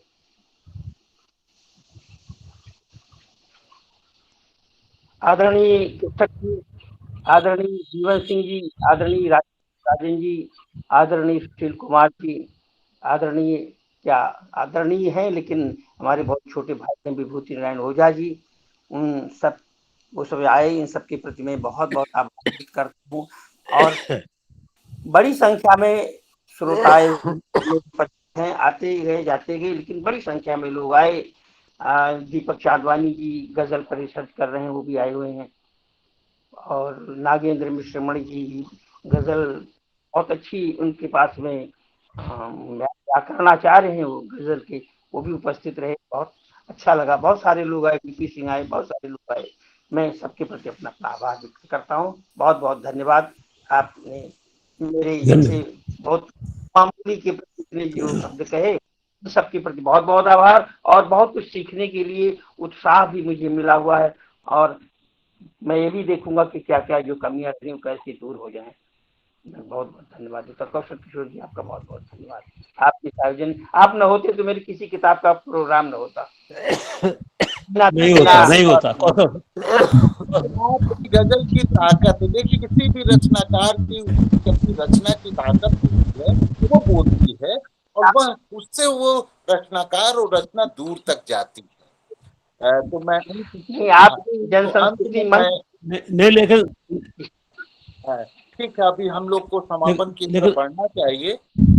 और मैं मिथिलेश जी, लिखावट के हमारे मुख्य संयोजक, कर्ता धर्ता और हम सब लोगों के साथी, जिनकी वजह से आज कविता पर और उसकी तमाम विधाओं पर बात हो पा रही है, तो मैं मिथिलेश जी को आमंत्रित करता हूं कि वे इसका समापन करें और धन्यवाद ज्ञापित करें। मिथिलेश जी।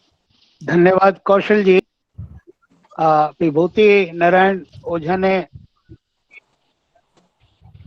डीएम मिस पर अपनी पत्रिका का विशेषांक निकाला था। उस विशेषांक को तो मैंने नहीं देखा, लेकिन अभी अपने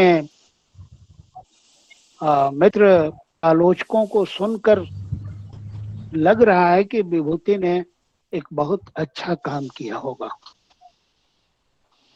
दरअसल हम लोग एक समय के और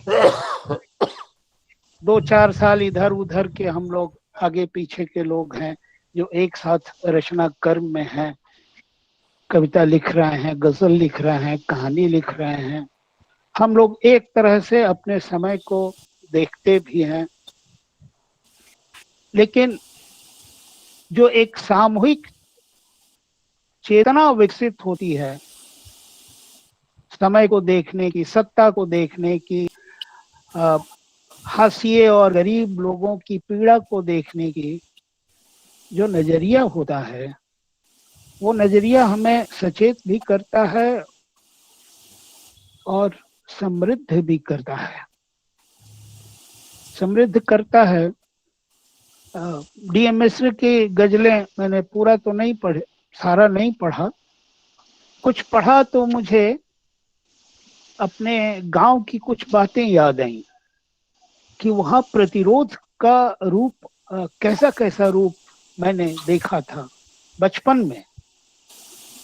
जैसे मेरे गांव में एक दलित परिवार रहता था, तो उन लोगों ने अपनी बेटी का नाम मीना रख दिया और मुझे याद आने लगा कि इस नाम पर अगड़ों और दलितों ने उस परिवार पर लोग टूट पड़े कि तुमने मीना नाम क्यों रखा, क्योंकि मीना नाम पर गैर दलितों का एक तरह से वर्चस्व है कि वो ये नाम वही रखेंगे, दूसरा दलित कैसे रख देगा।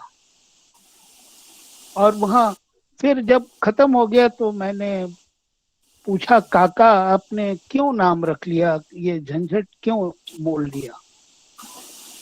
तो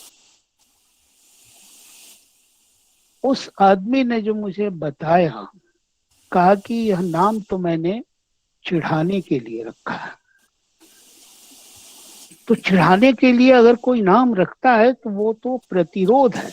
ये तो बाद में बात समझ में आई कि प्रतिरोध कहाँ कहाँ है, और वही हम डीएम मिश्र के गजलों में देख रहे हैं कि कहाँ कहाँ से चीजें ले आ रहे हैं।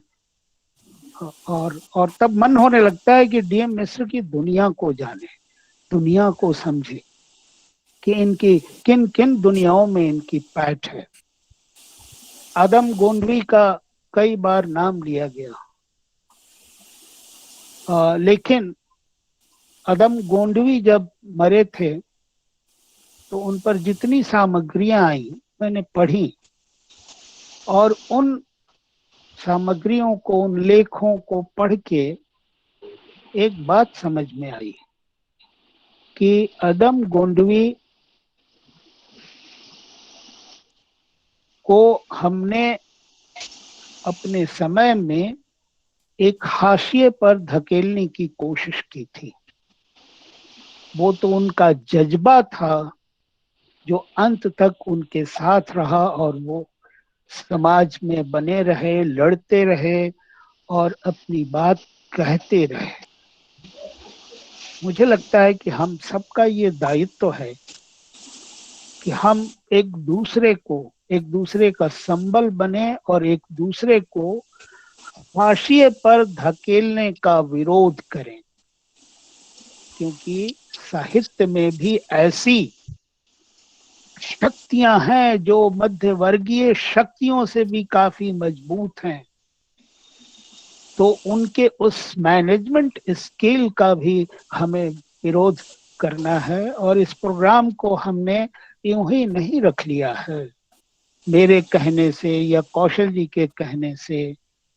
ये तो डीएम मिश्र का जज्बा है, जो उनके एनर्जी है, वो उसने हमें आकृष्ट किया कि इस व्यक्ति पर, इनके गजलों पर, इनकी किताबों पर बात होनी चाहिए। और उसी वजह से लिखावट ऐसा ही काम करता है, जय जयकार भी करता है कभी कभी मैनेजर्स का, साहित्य के मैनेजरों का, लेकिन अधिकांश काम हम प्रतिरोध में करते हैं। तो आज डीएम मिश्र पर इतनी सारी बातें हुई, अच्छी बातें हुई, और उनकी गजलों में जो चीजें हैं उन पर विस्तार से तो नहीं कहेंगे, लेकिन मोटा मोटी बहुत बातें हुई। सुशील कुमार ने की, जीवन सिंह जी ने की। जीवन सिंह जी ने 90 के दशक में अपने यहाँ एक जलसा किया था जनवादी लेखक संघ का, और मैं गया था उसमें। बिल्कुल बिल्कुल यहाँ से कई लोग गए थे याद ये। है। हाँ, और वहाँ जी। 3 दिन रहे हम, शायद 3 दिन का था, और कविता पढ़ी। एक दिन या अब इतना याद नहीं है, लेकिन उसके न्यूज कटिंग्स मेरे पास हैं, पेपर के कटिंग्स, जो पूरी खबरें छपी। आज आप देख लीजिए कि आपकी खबरें छापने के लिए कोई अखबार तैयार नहीं है। नहीं है। हाँ, ले दे के एक सुभाष राय हैं, तो सुभाष राय भी एक ढाका में कितनी पतियां हैं, तो हमें और ढाकाओं की खोज करनी होगी और दौरियां बनानी होंगी, ताकि ये खबरें, बल्कि मैं सोच रहा हूं कि एक ऑनलाइन मैगजीन शुरू किया जाए जिसमें सिर्फ और सिर्फ साहित्यिक खबरें हों। कौन क्या कहाँ कर रहा है, क्या लिख रहा है, उस पर कैसे जलसे हो रहे हैं, इसकी एक पत्रिका हम सोच रहे हैं, लिखावट में सोच रहे हैं कि वो उसमें और कोई कविता कहानी नहीं, सिर्फ खबरें। अच्छा विचार है, बहुत अच्छा विचार है। ये हम शुरू करने के बारे में सोच रहे हैं। सूचना की पत्र, सूचनाओं, हाँ, सूचना, साहित्यिक संसार, साहित्यिक, वो भी साहित्यिक सांस्कृतिक, किसने किससे प्रेम कर लिया, किसने कौन किससे अलग हो गया, ये भी खबरें हों उसमें। लेकिन इससे साहित्य के भीतर जो जड़ता है वो भी टूटती है। मैंने देखा है प्रेम पर लोगों को बटते हुए, कई चीजें हमारे सामने हैं। तो खैर, ये तो मैंने आपको यूं कह दिया, लेकिन हमारे बीच जो घटनाएं हो रही हैं, जो कुछ घटित हो रहा है, उसकी खबरें लाने के लिए एक सिर्फ साहित्य समाचार सरीखा कोई पत्रिका ऑनलाइन निकाली जाए, क्योंकि हम अब पीछे नहीं जाएंगे, ऑनलाइन को आगे बढ़ाएंगे। तो मिश्र जी, डीएम मिश्र का मैं आभारी हूं कि उनकी वजह से आज गजल पर इतनी अच्छी बातें हुई। और देखिए कि डीएम मिश्र की गजलों पर कहा गया कि ना उसमें उर्दू के ठुसे हुए शब्द हैं, ना हिंदी के। संस्कृत की तो बात ही छोड़ दिए, उर्दू हिंदी दोनों के ऐसे शब्द नहीं हैं जो लगे कि डीएम मिश्र ने गजल लिखने के लिए शब्दों का। तो डीएम मिश्र, कौशल किशोर और मेरा और लिखावट का आपका हमेशा समर्थन रहेगा, और हम चाहेंगे कि हम आपको हिंदुस्तान के गजल के रूप में प्रोजेक्ट करें, आगे बढ़ाएं, और आपके साथ हम भी आगे बढ़ें। तो मैं आप सबका धन्यवाद करना चाहता हूं और विदा लेता हूं। जीवन सिंह जी नमस्कार, कृषक जी नमस्कार, ज्योति नारायण लिखावट को और कौशल किशोर जी को, विभूति नारायण जी को, तीनों को श्रेय जाता है। तीनों का बहुत बहुत आभार। तीनों बहुत आभार जी, बहुत आभार। ने लिखावट को खड़ा कर रखा है, नमस्कार सभी, और जीवंत बना रखा है। प्रशांत जैन बोलना चाहते थे, लेकिन अब आज मैं नमस्कार कर रहा हूँ, विदा ले रहा हूँ, नमस्कार कर रहा हूँ सब। आपको बोलने के लिए बुलाना चाहिए था, लेकिन अब ये बहुत 2 घंटे का जी नहीं, वरिष्ठों को सुनकर काफी अच्छा लगा और बहुत ही रोचक और बोधक और इस तरह। हाँ, तो मैं आप सबका, आप लोग बने रहिए 2-4 मिनट, मैं रिकॉर्डिंग खत्म करता हूँ। ठीक, अब बैटरी जवाब दे रही है। ज्ञानवर्धक वक्तव्य थे, मेरे साथ शानदार वक्तव्य थे आज। एक